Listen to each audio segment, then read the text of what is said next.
उस पे भी जाति के नाम पर प्रतिबंध लगा दिया, कोई नहीं करेंगे चैपल। जबकि अन्य जातियों के सम्मेलन हो रहे, उन जातियों के सम्मेलन में भारतीय जनता पार्टी के बड़े बड़े नेता जा रहे हैं।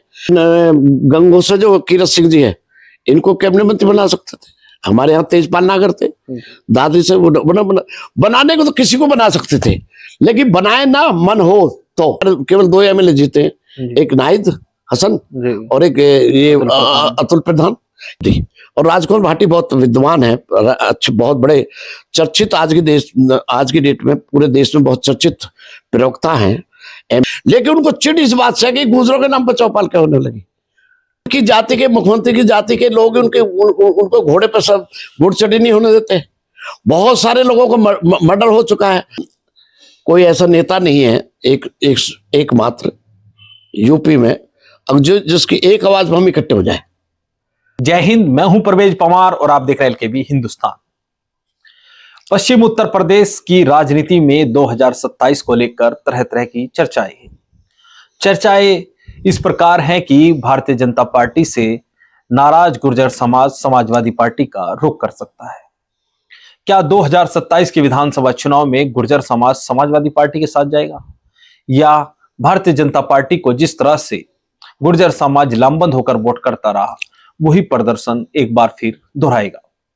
आपको बता दें कि 29 मार्च को गौतम बुद्ध नगर के कस्बा दादरी में एक महारैली समाजवादी पार्टी करने जा रही है, जिसका नाम तो पीडीए महारैली है, लेकिन राजनीतिक गलियारों में चर्चाएं हैं कि इस पीडीए महारैली के जरिए समाजवादी पार्टी के राष्ट्रीय अध्यक्ष अखिलेश यादव पश्चिम उत्तर प्रदेश में गुर्जर समाज को साधने का प्रयास कर सकते हैं।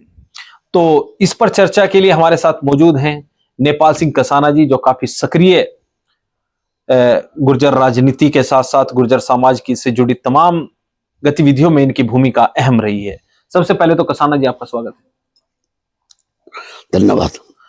कसाना जी, जिस तरह से 2027 के विधानसभा चुनाव को लेकर तैयारियां चल रही हैं और तमाम राजनीतिक दल अपने अपने स्तर से 2027 के विधानसभा चुनाव को लेकर सक्रिय है, ऐसे में पश्चिम उत्तर प्रदेश में गुर्जर समाज को लेकर बड़ी चर्चाएं हैं कि गुर्जर समाज सपा के साथ जा सकता है। क्या मानते हैं? हमारे पश्चिम उत्तर प्रदेश में जो भी भारतीय जनता पार्टी के बहुत सारे चुनाव हुए हैं जी 2014 से जी, लगभग बहुमत में हमारे बिरादरी ने भारतीय जनता पार्टी को थोक में वोट दिए जी। जब थोक में वोट देते हैं कोई भी समाज जी, समर्थन देता है तो वो अपेक्षा भी रखता है। तो हमारे गुर्जर समाज को बहुत अपेक्षाएं पैदा हुई थी हमारे भारतीय जनता पार्टी से, लेकिन पिछले कुछ समय में एक आक्रोश पैदा हो गया उल्टा।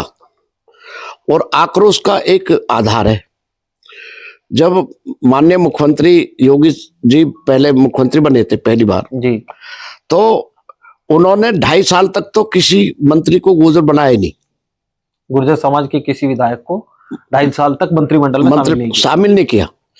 और जबकि वहां पर 5 एमएलए हमारे गुर्जर थे, और जब बनाया तो फिर श्री कटारिया अशोक कटारिया जी को स्वतंत्र प्रभार का परिवहन मंत्री बना दिया। तो उसके बाद में दूसरा सीजन आता है। दूसरे सीजन में बड़ी अपेक्षा थी, पहले तो तभी अपेक्षा थी क्योंकि हमारे बिरादरी में भारतीय जनता पार्टी में ही रहते हुए माननीय हुकम सिंह जी, जो अब हमारे बीच में नहीं रहे, बड़े नेता रहे हैं, वो कैबिनेट मंत्री रहे लगातार। भाजपा की जब सरकार आई वो कैबिनेट मंत्री रहे। उसी टाइम पर श्री नवाब सिंह नागर साहब, जो हमारे नोएडा के रहने वाले, वो मंत्री रहे। तो दो मंत्री तो उसी टाइम रहे। फिर तीसरे मंत्री रहे थे श्री स्वर्गीय जयपाल सिंह जी। 3 मंत्री रहे भारतीय जनता पार्टी में। और 2017 में जब सरकार आने से पहले बाबू हुकम सिंह जी विधायक दल के नेता भी थे भारतीय जनता पार्टी, विधायक दल के नेता भी थे, वो फिर एमपी भी बने जी। तो अपेक्षाएं बहुत थी, और ये पता नहीं इनके मन में क्या है, मुख्यमंत्री जी के मन में क्या है। एक तो दादरी वाला जो मसला हुआ जी, उस दादरी वाले मसले में जो नाम का गुर्जर शब्द का लगाने का मैटर था, वो पूरा देशव्यापी एक हमारे लिए, तो मैं ये कहता हूं कि वो हमारा राष्ट्रीय अपमान था, क्योंकि वो खबर राष्ट्रीय स्तर पर उछली जी और वो हमारा एक तरह से राष्ट्रीय अपमान हुआ जी कि गुर्जर प्रतिहार सम्राट मीर भोज नहीं थे, जी गुर्जर नहीं थे। उस पे जो ये उनकी पूरी जाति ने विरोध किया, इनको बहकाया, इन्हें उनके बहकावे में आ गए जी और पूरे राजनीतिक लोग जो राजपूतों के यूपी में केंद्र में थे, उन्होंने इकट्ठे होकर के उनको बरगलाया और वो उनके बरगलाने में उन्होंने आकर के वो नाम हटवा दिया। बड़ी घटना, पूरा देश जानता, आप भी जानते हैं। जी तो एक घटना वो हुई। फिर दूसरी घटना ये हुई कि उन्होंने कैबिनेट मंत्री नहीं बनाया। डॉक्टर सोमेंद्र तोमर जो इस टाइम राज्य मंत्री है, ऊर्जा राज्य मंत्री है, जी वो डॉक्टर सोमेंद्र, मैं समझता हूं कि जितने विधानसभा में वहां विधायक है, जी सर्वाधिक सबसे ज्यादा पढ़ने लिखने वाले लोगों में से एक वो है, PhD होल्डर। पीएचडी होल्डर है। उसको ही बना देते कैबिनेट मंत्री। अशोक कटारिया को कैबिनेट मंत्री बना सकते थे। आपके संघर्ष उनका भारतीय जनता पार्टी के साथ रहा है छात्र जीवन से। छात्र जीवन से आपको कैबिनेट मंत्री चौधरी वीरेंद्र सिंह जी बहुत सीनियर है, कैबिनेट मंत्री पहले रह चुके, दिसाले वाले, जी उनको कैबिनेट मंत्री बना सकते थे। जी आपके ये आपके गंगोसा जो कीरत सिंह जी है, इनको कैबिनेट मंत्री बना सकते थे। हमारे यहाँ तेजपाल नागर थे, दादी से बनाने को तो किसी को बना सकते थे, लेकिन बनाए ना मन हो तो। अब वो वही एक तो घटना उत्तर प्रदेश की चल रही थी जी दूसरे ये गुर्जर प्रतिहार वाला जो मुद्दा था, ये पूरे देश में ऐसा उछला कि योगी जी की जाति के लोगों से ही विरोध पैदा हो गया। और विरोध पैदा होगा तो ऐसा लगने लगा उसी विरोध की वजह से योगी जी जो है हमारे गुर्जर समाज के साथ अन्याय कर रहे हैं। तो कसाना जी, ये मान लिया जाए कि पश्चिम उत्तर प्रदेश में गुर्जरों की नाराजगी भारतीय जनता पार्टी से नहीं है, हाँ, केवल योगी आदित्यनाथ से। मतलब लगता ऐसा है जैसे योगी आदित्यनाथ से है, क्योंकि मंत्री तो वही बनाएंगे ना जी। एक मुख्यमंत्री को अधिकार है मंत्री बनाने का, लेकिन भारतीय जनता पार्टी भी को भी हम शामिल मानते हैं, क्योंकि बात अकेले उत्तर प्रदेश तक नहीं है।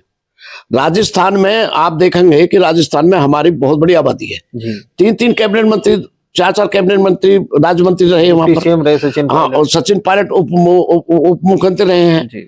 और जैसी भाजपा की सरकार इस बार आई, भाजपा को थोक में वोट दी वहां पर भी गहलोत की वजह से जी। सचिन पायलट का जो उन्होंने अपमान किया था, तो गुर्जरों ने बदला लेने के लिए, गहलोत को हराने के लिए भारतीय जनता पार्टी की तरफा वोट की जी। और एक तरफा वोट में फिर क्या मिला उनको? राज्य मंत्री, गृह राज्य मंत्री श्री जवाहर सिंह मैडम मात्र एक राज्य मंत्री है, एक वो भी आक्रोश है। दिल्ली में भाजपा की सरकार बनी है, हमारे 5-4 एमएलए हैं, कोई महत्वपूर्ण पद नहीं। हरियाणा में देखेंगे आप, कैबिनेट मंत्री थे हमारे कोरपाल सिंह गुर्जर, अब क्या है, हमारे एक राज्य मंत्री श्री राजेश नागर जी को दे रखा। बस केवल ये लगा लो कि भारतीय जनता पार्टी की उसमें कैबिनेट मंत्री हमारे एक ऐदल सिंह कसाना जी मध्य प्रदेश से जरूर है। अब तो ये पूरे देश की जो सूचना, आजकल सोशल मीडिया इतना फास्ट हो चुका है, एक एक बात हर जो भी मोबाइल यूज करता है, जो यंग है, जो हमारे यूथ है आज की डेट में बहुत जागरूक हो चुका है। जो 15 साल से लेकर के 40 साल तक की उम्र का जो यूथ है, और वो बहुत जागरूक है, लड़ने वाला है। वो इन जो उपेक्षा हो रही है उनको उन पर बहुत चिंतन मनन करता है, आम आदमी भी करता है, गांव तक सूचना पहुंच गई। अब हमारे साथ तो भारतीय जनता पार्टी ये कर रही है, हमारी उपेक्षा कर रही है, हमें किनारे लगा दिया गया है। हमारे कैबिनेट मंत्री तीसरी बार राज्य मंत्री बना रखे हैं कृष्णपाल सिंह गुर्जर जी। वो सेंटर में मिनिस्टर कैबिनेट नहीं बना सकते थे, लेकिन कहाँ बनाया? तीसरी बार भी राज्य मंत्री है और सर्वाधिक वोटों से जीते, वो 6 लाख से ज्यादा वोटर जीते कृष्णपाल जी। और इतने महत्वपूर्ण क्षेत्र है जो फरीदाबाद वाला, उनको कैबिनेट मंत्री बनाने में क्या दिक्कत थी? तो इन सारी उपेक्षाओं का कारण जो है ये बन गया और लोगों में आक्रोश पैदा हो गया और लोग ये सोच रहे थे कि हम इसका बदला कैसे लें। और बदला लेने के लिए एक मुद्दा मिल गया कि राष्ट्रीय अध्यक्ष जो श्री अखिलेश यादव जी है, उनकी कोठी पर एक गुर्जर चौपाल का आयोजन हो गया, जिसमें कुंवर देवेंद्र सिंह जो समाजवादी पार्टी के वरिष्ठ नेता हैं, उनके भाई हैं आदर्श कुमार जी IAS, उन्होंने एक का उनको लाना था, आकाश गुर्जर को सम्मिलित करना था, उसके बहाने एक चौपाल का आयोजन हो गया। उसमें अखिलेश जी आए, उसमें राजकुमार भाटी राष्ट्रीय प्रवक्ता भी थे और भी थे समाजवादी पार्टी के नेता। वहां पर ये चौपाल के जब देखा और यहाँ हस्तिनापुर विधानसभा के लोगों को बुलाया गया था, तो तब उन्होंने निश्चित कर लिया था श्री अखिलेश जी ने, अगर भाई ये गुर्जर समाज को मतलब हमें अपने पाले में रखना है। और समाजवादी पार्टी को हमारा गुर्जर समाज बहुत नजदीकी संबंध भी मानता है। मुलायम सिंह जी यादव का पीरियड था तो दो कैबिनेट मंत्री थे। एक थे आपके श्री रामचंद्र दास जी जो आजीवन प्रदेश अध्यक्ष रहे, एक थे आपके वहां के चौधरी जालौन के चौधरी शंकर सिंह जी कैबिनेट कृषि मंत्री थे। और उनके पीरियड में राज्यसभा हमारे समाजवादी पार्टी से ये थे लोकसभा सुरेंद्र नागर थे। लेकिन राज्यसभा की बात सुरेंद्र नागर की आपने की है, और सुनो भारतीय जनता पार्टी से 3 राज्यसभा सांसद गुर्जर समाज से हैं। हाँ है, बंसीलाल गुर्जर, सुरेंद्र नागर, गुलाम अली खटाना। हाँ, उत्तर प्रदेश विधान परिषद में 2 सदस्य हैं, अशोक कटारिया जी हैं, चौधरी वीरेंद्र सिंह जी जसाला वाले। नहीं वो हैं ऐसे उस टाइम में भी तो थे, उस टाइम में भी थे। 7 एमएलए 7 टिकट मतलब 2002 से लेकर के अब तक समाजवादी पार्टी में लगातार 7-8, पिछली बार तो 10 टिकट दे दिए थे अखिलेश जी ने। हमारे एमएलए कितने जीते? एक भी नहीं जीता। हमारे इस बार केवल 2 एमएलए जीते हैं, एक नाहिद हसन और एक ये अतुल प्रधान। इससे पहले सन 2002 से लेकर के अब तक कोई नहीं जीता, एक भी एमएलए नहीं बना। उसके बाद भी जो हमने आगरा वाले राम सकल गुर्जर जी थे उनको एमएलसी बनाया, उनको मंत्री बनाया। और एमएलसी बना करके हमारे प्रदेश अध्यक्ष जो साहब थे रामचंद्र दास जी, इनको एमएलसी तो बनाया जाता था और कैबिनेट मंत्री का दर्जा देते, कैबिनेट मंत्री पद देते थे। वो गन्ना मंत्री रहे हैं, वो राजस्व मंत्री रहे हैं, वो योजना आयोग के अध्यक्ष रहे हैं, तो वो सम्मान हमें मिलता रहा था।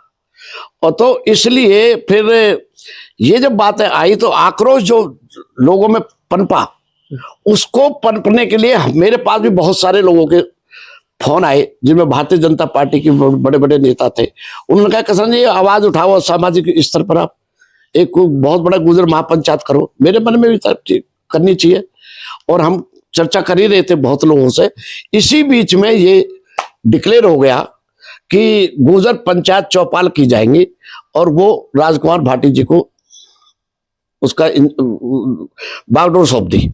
और राजकुमार भाटी बहुत विद्वान है, अच्छे बहुत बड़े चर्चित आज की डेट में पूरे देश में बहुत चर्चित प्रवक्ता हैं, एमए हैं हिंदी से, पीएचडी हैं, वो अच्छे राइटर हैं, अच्छे पत्रकार रहे हैं और उन्होंने कई बार 3 बार 4 बार विधानसभा का चुनाव भी लड़ लिया है। देहात मोर्चा बनाया था उन्होंने और वो एक ऐसे राजनीति में 35-40 साल से लगातार काम कर रहे हैं। अब उन्होंने चौपाल चालू कर दी जिसको आप कह रहे हो पीडीए चौपाल नहीं, पहले तो चौपाल चालू कर दी गुर्जर के नाम पे, उस पे भी जाति के नाम पे प्रतिबंध लगा दिया, कोई नहीं करेंगे चौपाल। जबकि अन्य जातियों के सम्मेलन हो रहे हैं, उन जातियों के सम्मेलन में भारतीय जनता पार्टी के बड़े बड़े नेता जा रहे हैं, लेकिन उनको चिढ़ इस बात से कि गुर्जरों के नाम पर चौपाल क्या होने लगी। उन पुलिस पहुंच गई, पुलिस ने उनको रोक दिया। कई जगह आपके आगरा में पहुंच गई थी, आपके मेरठ में पहुंच गई थी। तो ये जो एक तरह से ऐसा लगता है जैसे कोई निजी दुश्मनी कर रहा हो, निजी बिल्कुल व्यक्तिगत दुश्मनी कोई कर रहा हो। इस सरकार में ऐसा लगने लगा।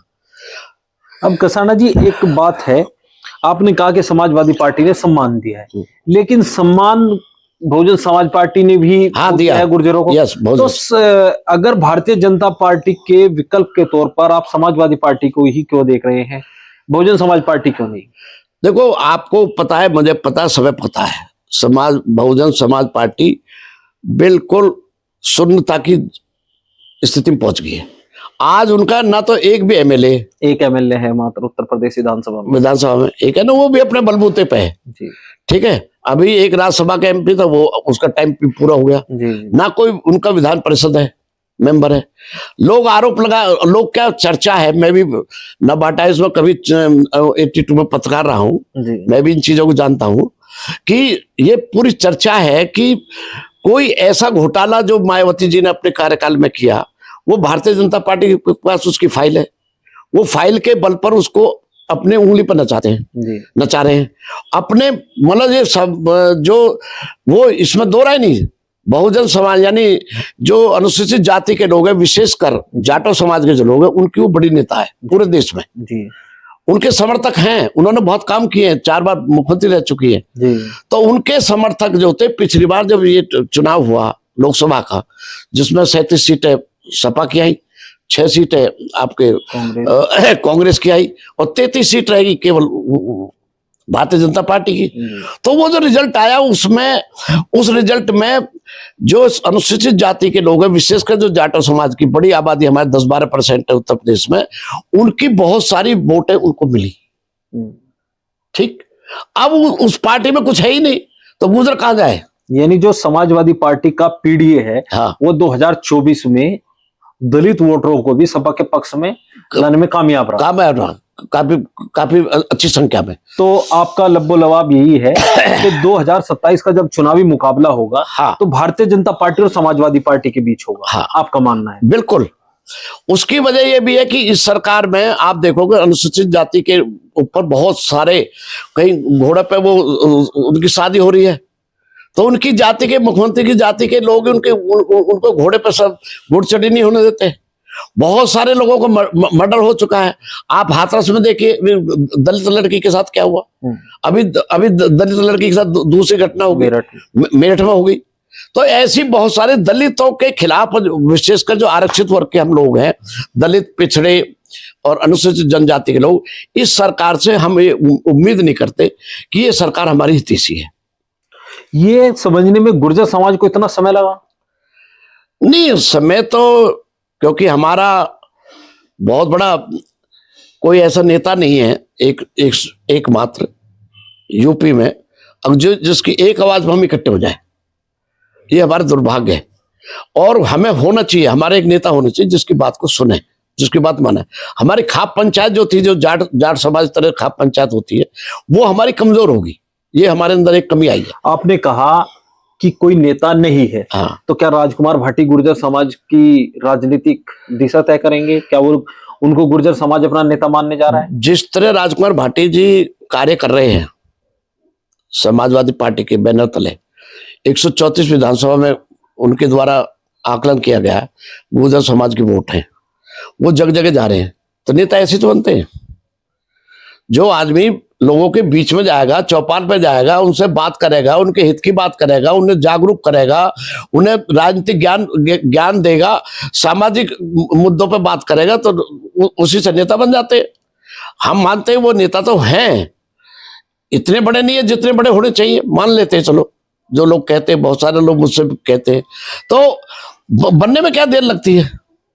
अब फिर नेता बनने के लिए तो फ्रंट पे उन्होंने स्टैम्प पेपर पे एक तरह से लिख के दे दिया ना अखिलेश यादव जी ने, राजकुमार भाटी जी रहेंगे इसके इंचार्ज। अब कोई उनकी बात को, उनकी पार्टी में विरोध कर रहा हो या दूसरी पार्टी के लोग विरोध कर रहे हो, उनके विरोध से कुछ नहीं हो रहा, वो गांव-गांव जा रहे हैं। यानी समाजवादी पार्टी ने मान लिया है, हाँ। कि राजकुमार भाटी के सारे वो गुर्जरों को साधेंगे, हाँ। 2027 के विधानसभा। हाँ। तो इसमें कितनी सफलता आपको लगती है कि सपा को मिलेगी? नहीं, क्या है कि केवल राजकुमार भाटी जी के बन जाने से ही वोट देने की नौबत नहीं आई। मैंने जो कारण गिनाए हैं पिछले वाले, वो तो ऑलरेडी लोग बैठे ना, उनके अंदर गुब्बार है, उनके अंदर आक्रोश है, उसको कैश करने के लिए, उभारने के लिए, उन्हीं भावनाओं को उभारने के लिए राजकुमार भाटी जी आगे फ्रंट पर। और मैं तो समझता हूं कि हमारी बहुत बड़ी संख्या इस बार एक तरफा, और कोई विकल्प नहीं है जनता पार्टी के विरोध करने के लिए, समाजवादी पार्टी को जाएगा। और हमारी आबादी को कम आंकड़े, 50 लाख से ज्यादा आबादी है हमारे उत्तर प्रदेश में। हमारे एमएलए कितने बनते हैं, टिकट कितने देते हैं हमको, हम लोगों को? 7 टिकट, 6 टिकट, 5 टिकट। आज की डेट में भी भाजपा से 4 ही तय में 5 ही तो एमएलए हैं, 5 ही है ना। लेकिन हमारी जो संख्या वो 134 विधानसभा में, हम कहीं ना कहीं तो हराएंगे, कहीं ना कहीं जिताएंगे। तो वो तो खेल, मुझे तो उम्मीद है खेल होना है। खेल होना है। अब एक मीटिंग आयोजित होती है 29 मार्च की महारैली की तैयारियों को लेकर। उसमें आपका एक बयान सोशल मीडिया पर वायरल होता है। आप उसमें कहते हैं कि हिंदू गुर्जर के साथ साथ मुस्लिम गुर्जर भी उत्तर प्रदेश के अलग अलग जिलों में बड़ी संख्या में है। आप कई जिलों का और कई विधानसभा क्षेत्रों का जिक्र भी करते हैं। क्रम वाइज आप सहारनपुर से शुरू होते हैं और अमेठी, रायबरेली, बाराबंकी तक जाते हैं और आप तमाम विधानसभा से, क्योंकि आप लंबे समय से इस क्षेत्र में सक्रिय भी है। तो क्या राजनीतिक हिस्सेदारी की जो बात गुर्जर समाज को लेकर चल रही है, क्या उस हिस्सेदारी में मुस्लिम गुर्जरों की भी कोई भूमिका है? क्यों नहीं भूमिका होगी। आज इकरा हसन जो इतना प्रसिद्ध परिवार है, मनोहर हसन चारों विधानसभाओं के, विधानसभा के, विधान परिषद के, लोकसभा के, राज्यसभा के एमपी रह चुके हैं। उनकी 3-4 पीढ़ी से राजनीति हो रही है। उनका भाई विधायक है। कल को अगर सरकार आती है समाजवादी पार्टी की, तो नाहिद हसन एमएलए बन जाता है, या इकरा हसन मान लो विधानसभा चुनाव लड़ लेती है, निश्चित रूप से कैबिनेट मंत्री बनेगी। और वो मुस्लिम औरों के लिए तो होंगे, वो जिन गुजर मुस्लिमों की बात कर रहे हैं वो उन हिंदू भक्तों के हिसाब से वो मुस्लिम है, हमारे हिसाब से तो वो गुजर है बस। तो अमेठी की कई सीटों का आपने जिक्र किया। हमारे अमेठी में वहाँ जो गोरीगंज विधानसभा है, तिलोई है, वहां पर हमारी बहुत बड़ी आबादी है। और नईम पिछली बार चुनाव भी लड़ा था, वो तो राजीव गांधी के सामने भी चुनाव लड़ा था, 1,80,000 वोट ली थी उस जमाने में। हमारे वहां बहुत बड़ी आबादी, 5 लाख के करीब आबादी है रायबरेली और अमेठी लोकसभा में, 2 लोकसभा में, सुल्तानपुर, जायस, ये जो एरिया है वहां का, वहां हमारी बहुत बड़ी आबादी है। और हमारी बहुत बड़ी आबादी है यहाँ भी है, मुजफ्फरनगर में भी, सहारनपुर में भी, यहाँ भी 4-5 लाख के करीब आबादी है दोनों जिलों में। हमारे यमुनानगर में है, हरियाणा में 2.5 लाख मुस्लिम गुजर है, 2.5 लाख, और 1.5 लाख के करीब हिंदू गुजर है। वहाँ अकरम इस टाइम एमएलए है जगाधरी से, और वो पहले गृह मंत्री भी रह चुके हैं, पहले रह चुके ना हरियाणा कांग्रेस में, आज भी। तो ऐसा नहीं है, वो हमें गुजर की, अगर हमें गुजर का मंत्री पद चाहिए तो उसमें हमारा खुद का किसी भी गुजर का ये क्वेश्चन नहीं होना चाहिए कि वो मुस्लिम बनेगा कि हिंदू बनेगा, वो तो कोई बन सकता है। हमें तो गुजर चाहिए, जैसे मैं ही हूँ, मैं किसी पार्टी में नहीं हूँ। मैं भी जी, ये सवाल तो इसलिए भी बनता है क्योंकि चर्चाएं चलती है क्षेत्र में कि जब चुनावी समय आता है तो हिंदू गुज्जर, मुस्लिम गुज्जर भाई भाई हो जाता है, इस तरह की बात चलती है। और कहा जाता है जब राजनीतिक हिस्सेदारी की बात आती है तो हिंदू गुर्जर अपने हिस्से में सब कुछ ले लेता है, मुस्लिम गुर्जरों को वो हिस्सा नहीं मिल पाता। नहीं, ऐसा चांस मतलब एक बार जरूर हुआ है कि जब मनोहर हसन को कैबिनेट मंत्री बनाना चाहिए था, मुलायम सिंह यादव जी को जी। उस पीरियड में थे ना, उसकी बात है। नाहिद हसन शायद इनके पीरियड में नहीं थे, एमएलए नहीं थे जब अखिलेश जी की सरकार थी। बाई इलेक्शन में 2014 में बने थे, 2014 से 17 तक सपा की सरकार थी। हाँ, 3 साल सरकार में विधायक रहे। कौन? नाहिद हसन। अच्छा, 3 साल। लेकिन वो किसी गुजर ने थोड़ी रोका उनको, वो तो अखिलेश जी को सोचना चाहिए था ना इस बात को। वो किसी हिंदू गुजर ने नहीं कहा कि इनको, जब हमारा तो एमएलए नहीं था हिंदुओं में, तो नहीं, इसलिए कह रहे हैं क्योंकि पूर्व में एक गुर्जर भाईचारा सम्मेलन सहारनपुर में होता है जिसमें धर्म सिंह छोकर, मुकेश चौधरी और वो तमाम नेता उसमें शामिल होते हैं। बड़ी संख्या में मुस्लिम गुर्जर उस जो सम्मेलन होता है उसमें पहुंचते हैं। उसके बाद मुकेश चौधरी विधायक बनते हैं और मुकेश चौधरी विधायक बनने के बाद पहाड़ियों पर रहने वाले वन गुर्जरों को कहते हैं कि वो लकड़ियों की चोरी करते हैं। उसके बाद कहीं ना कहीं ये शंकाएं, मतलब कि आपने जब चाहा तो हम आपके साथ आए, लेकिन जब आपको कुछ मिला तो आपने सबसे पहले आरोप हमारे ऊपर लगा दिया। देखो, मुकेश जी मेरे बहुत निजी संबंध हैं, मुकेश जी के बारे में बहुत ज्यादा तो नहीं कहूँगा, लेकिन राजनीतिक तौर पर बात करता हूँ कि मुकेश जी ने वास्तव में वो सम्मेलन जो हुआ था, मुकेश जी की उसमें काफी बड़ी भागीदारी थी। भले ही उनका योगदान आर्थिक तौर पर रहा हो, धर्म सिंह का, और बहुत बड़ी मीटिंग हुई थी और उनका उद्देश्य था किसी न किसी पार्टी में स्थापित होने का, और उन्हें वो सफलता मिल गई।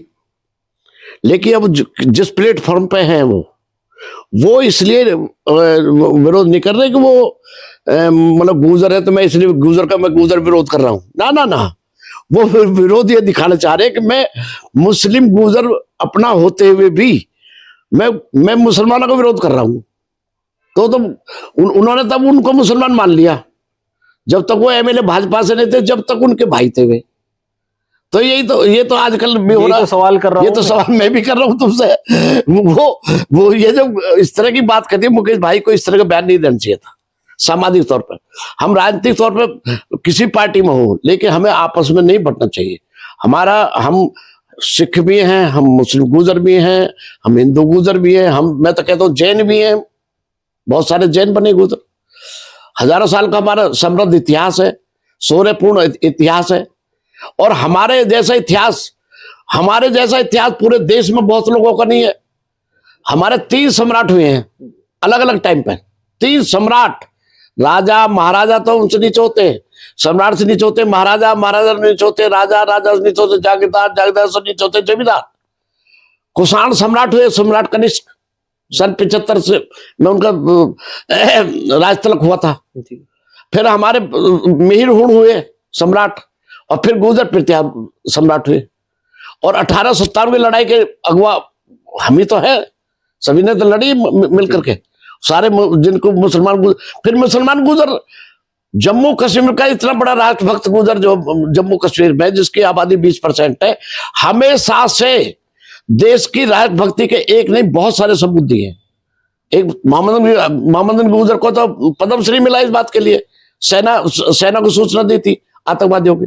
आतंकवादियों को मारने के लिए 2004 या कौन सा टाइम था, सर्व विनाश एक सर्व विनाशक आतंकवाद मारने के, जब उन्होंने गुजरों के घरों में आतंकवादियों ने 2-3 हमारे मुस्लिम गुजरों को मार दिया था जम्मू कश्मीर में। लड़के वहां से सऊदी अरब वगैरह से विदेशों से नौकरी छोड़ के इकट्ठे होकर मिलिट्री के साथ मिले, और मिल करके जितने भी आतंकवादी थे सारे मार दिए। आज आतंकवादी पाकिस्तान के किसी भी गुजर के घर में घुसने की कोशिश नहीं करता। अब तो ट्रेनिंग दे रही है मिलिट्री हमारे मुस्लिम गुजरों को, वहां पर लड़कियों महिलाओं को ट्रेनिंग दे रही है, आदमियों को ट्रेनिंग दे रही है, हथियार दे रही है। और भारतीय जनता पार्टी को वोट दे रहे हैं वहां पर बहुत सारे लोग। वहां हमारा खटाना जी राज्यसभा के एमपी बना दिए उसने। ऐसा नहीं है कि वो केवल एक ही पार्टी के हैं। मानो यहाँ समाजवादी पार्टी में मानो मुस्लिम गुजर मान लेते हैं, चलो है, वहां कहाँ, उसमें भी है, भाजपा में भी। भाजपा के बड़े बड़े लीडर भाजपा भेजती है वहां पर मुस्लिम गुजरों को। ये सुरेंद्र नागर जो एमपी यही भेजा गया था, इससे पहले और कई विधायक भेजे गए थे। अब भाई जाओ वहां पर प्रचार करो, रमेश विधोड़ी गया था। तो ये सारे जो गुजर वहां जाते हैं भारतीय जनता पार्टी के, वो इसलिए जाते हैं कि वो मुस्लिम है, वो इसलिए जाते हैं कि वो गुजर है। तो गुजर जो हमारी कौम है, ये राष्ट्रभक्त कौम है, ये ठीक है अलग अलग जगह पर अलग अलग पार्टियों में बटी हुई है, और सभी जातियां बटी हुई हैं अलग अलग पार्टियों में। हमारे गुजर थोड़ी बटे हुए हैं, अलग अलग पार्टी में बहुत सारे लोग बटे हुए हैं। अब मेरा अंतिम सवाल आपसे है, क्योंकि पश्चिम उत्तर प्रदेश से हम और आप आते हैं, तो पश्चिम उत्तर प्रदेश में जो 29 मार्च को रैली होने वाली है, क्या ये पश्चिम उत्तर प्रदेश की राजनीतिक दशा और दिशा को तय करेगी? बिल्कुल। क्या ये 2027 के लिए एक लिटमस टेस्ट की तरह होगी? नहीं, जीत हार के तो बहुत कारण है, सरकार बनाने के बहुत कारण है, लेकिन हम अपने भी गुजरों की बात कर रहे हैं। जी। जो गुजरों में आक्रोश है, उस आक्रोश जो हमारी उपेक्षा हो रही है, हमको राजनीति में किनारे पर लगाया जा रहा है, तो उसका जवाब यही है कि रैली में अधिक से अधिक पश्चिम उत्तर प्रदेश के नहीं पूरे उत्तर प्रदेश के और अन्य प्रदेश के गुजरों को भी इकट्ठा होकर के अपनी ताकत दिखानी चाहिए। हमें तो अपनी ताकत दिखानी है। वो बैनर हमें मानो समाजवादी पार्टी का मिल रहा है, तो हम समाजवादी पार्टी बैनर उसकी ताकत दिखाएंगे। मैं तो किसी पार्टी में नहीं हूं, मैं तो केवल राजकुमार भाटी जी ने जो पंचायत बुलाई थी अभी ग्रेटर नोएडा में, इसलिए गया था, मैं गुजर हूं और मुझे भी इस बात का दुख है कि हमें किनारे लगाया जा रहा है। तो मैं तो इसलिए गया था, मैं कोई किसी पार्टी का पदाधिकारी भी नहीं हूँ जी। समाजवादी पार्टी का पदाधिकारी नहीं रहा। पहले मैं समाज पार्टी, ठीक है, मैंने विधानसभा परिषद का चुनाव लड़ा, उसके बाद मैं अपना दल में रहा 3 साल, लेकिन अब तो मैं किसी पार्टी नहीं हूँ। लेकिन भारतीय जनता पार्टी के लोग भी अगर रैली करें इस आक्रोश के लिए, भारतीय जनता पार्टी में तो बहुत सारे लोग हैं, सभी को नेता थोड़ी है, साधारण भी तो कार्यकर्ता है। वो साधारण लोग करें ना भारतीय जनता पार्टी के खिलाफ एक बड़ी रैली, अगर जी हमें ये दो मांगे ना वे, हम उनमें तन मन धन से, मैं तो वही खड़ा मिलूंगा फ्रंट पे, भारतीय जनता पार्टी के लोग अगर ये डिमांड करते हैं कि हमारा कैबिनेट मंत्री क्यों नहीं है, हमारा गवर्नर क्यों नहीं है, हमारे हाईकोर्ट में जज क्यों नहीं अपॉइंटमेंट कर रहे आप, हमें क्या हाईकोर्ट में हमारे जजों का अपॉइंटमेंट क्यों नहीं दे रहे, हमें कुलपति क्यों नहीं बनाया जा रहा, भाई बताओ ना। हमारे गवर्नर कहाँ हैं? हमारा कोई गवर्नर नहीं यूपी में नहीं, किसी देश में नहीं, देश में नहीं, पूरी भारतीय सरकार तो सेंटर में उन्हीं की है ना, भारतीय जनता पार्टी की, वहां पर दोनों जगह है। तो पूरे देश में देखिए हमारा कोई गवर्नर नहीं, हमारा कोई हाई कोर्ट में 2 जज गए, वो अपने तरीके से गए, लेकिन कॉलेजियम के सिस्टम से हाई कोर्ट में जज अपॉइंटमेंट होते हैं, एक अच्छे वकील को लिया कॉलेजियम सिस्टम से भेज दिया, तो किसी ना किसी स्टेट में तो भेजते, कोई नहीं है, कोई हमारा मुख्य न्यायाधीश नहीं है सुप्रीम कोर्ट में इस टाइम, एक भी जज नहीं है। पहले डॉक्टर बलबीर सिंह साहब थे न्यायमूर्ति, उसके बाद कोई नहीं है। तो हमें हमारी जगह कहाँ है? हम फिर दूसरा हम बैकवर्ड में आते हैं। बैकवर्ड के लिए ये भारतीय जनता पार्टी इतने गलत काम कर रही है कि जो भी हमारे काबिल बच्चे हैं बैकवर्ड के, उनको एनएफएस के नाम से, नॉट सुटेबल, एनएसएफ के नाम से, not suitable, not found suitable candidate के नाम से सीट खाली हो जाती है। 69,000 शिक्षकों का मैटर था, उसको हाई कोर्ट ने भी आदेश दे दिया कि भाई हाँ इन्हें भर्ती करो, इनकी सीट कम रहेगी, वो आज तक नहीं किया। अब भी वैकेंसी निकलती है, पटवारियों की वैकेंसी निकली थी आपके यहीं पर लेखपालों की यूपी में, उसमें हम बैकवर्ड की बहुत सारी 2,000 से कम सीट गायब कर दी, उसमें हंगामा मचा, फिर मुख्यमंत्री ने उसको नोटिस लिया, उसको करेक्ट कराया। ऐसा अकेले यूपी में नहीं हो रहा, बहुत सारे प्रदेशों में हो रहा है। तो हम बैकवर्ड भी तो हैं, हम केवल गुजर नहीं, हम बैकवर्ड भी हैं। और बैकवर्ड के साथ में अनुसूचित जाति के साथ में, अनुसूचित जनजाति के साथ में नाइंसाफी जो पूरे देश में जब होती है, अब यूजीसी का मैटर नहीं देख रहे आप, चलो भारतीय जनता पार्टी ने उनके हित में काम किया, कोई बहुत बड़ा मसला नहीं, उसमें कोई गिरफ्तार नहीं होते, उसमें कोई क्रिमिनल केस नहीं लगता, उसमें केवल ये एक में जो लोग अत्याचार करते हैं, उनके जो बच्चे उनको धमकाते हैं, उनको जो वहां का वीसी है, वहां के हेड ऑफ डिपार्टमेंट है, उनको समझाएंगे बच्चों को, उन्हें थोड़ा बहुत जुर्माना लगाएंगे, ये थोड़ी उन्हें जेल में डालेंगे उनको। उसी पर देखो आप, जो जिन्हें सरवण कहा जाता है, कितना हंगामा करा पूरे देश में। और जबकि उसमें ईडब्ल्यूएस जो है, जो ईडब्ल्यूएस वाले जो इनके 10% आरक्षित जो वर्ग है सरवण जातियों का, वो भी उसमें है, यूजीसी की उस रिपोर्ट में है। दिव्यांग है, महिलाएं हैं, महिला तो किसी की भी हो सकती है, लेकिन हंगामा खड़ा कर दिया, जैसे मंडल आयोग पर हंगामा किया था ऐसे अब किया। तो इन बातों को हम जानते नहीं क्या? हमारे आज यूपी में हमारे गुजरों में लगाइए, बहुत बड़े बड़े अधिकारी हैं, बहुत बड़े बड़े मतलब हमारे करीब 6 तो इस टाइम जो आईएएस है और 4 आईपीएस हैं, 10 हैं इस टाइम यूपी में। और हमारे करीब 400-500 3 स्टार इंस्पेक्टर हैं, 3 स्टार, और करीब 800 या 1000 के करीब सब इंस्पेक्टर हैं, और 8 या 9 हजार हमारे यूपी पुलिस में सिपाही हैं। क्या उनको उचित जगह पर रखा जा रहा है?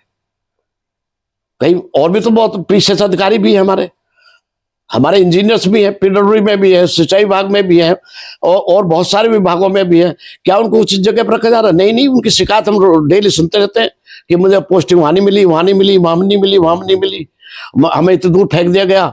यहाँ का लड़का वहां बस्ती में नौकरी कर रहा हो, देवरिया में नौकरी कर रहा हो, तो उसके लिए कष्ट है ना। तो सरकार को देखना चाहिए। अब यहाँ पूरे प्रदेश में चर्चा है कि एक विशेष जाति, जिसके मुख्यमंत्री जी के जाति के लोगों को 60% पोस्ट पे, जो महत्वपूर्ण पोस्ट है, चाहे वो आईएएस की है, आईपीएस की है, थाना अध्यक्ष की है, चीफ इंजीनियर की है, उन पर वो लोग बैठाए जा रहे हैं। तो वो चीजें तो हम भी तो देख रहे हैं ना। जैसे ये यादवों के उसके सपा के टाइम पे यादवों पर आरोप लगे थे, बसपा के टाइम पर बसपा में आरोप लगे थे अपनी जाति के लोगों को, लेकिन उससे ज्यादा आरोप तो अब लग रहे हैं। तो इसलिए हम लोगों में पढ़ा लिखा हो चाहे कम पढ़ा लिखा हो, चाहे गांव का आदमी हो, उसमें सब में चर्चा है। और वो गांवों के लड़के जो हैं अपने माँ बाप को बताते हैं, माँ बाप भी वो पीढ़ी खत्म होगी जो अनपढ़ थी, वो अनपढ़ वाली तो 90 के करीब पहुंच गई, 80-90 साल की उम्र में।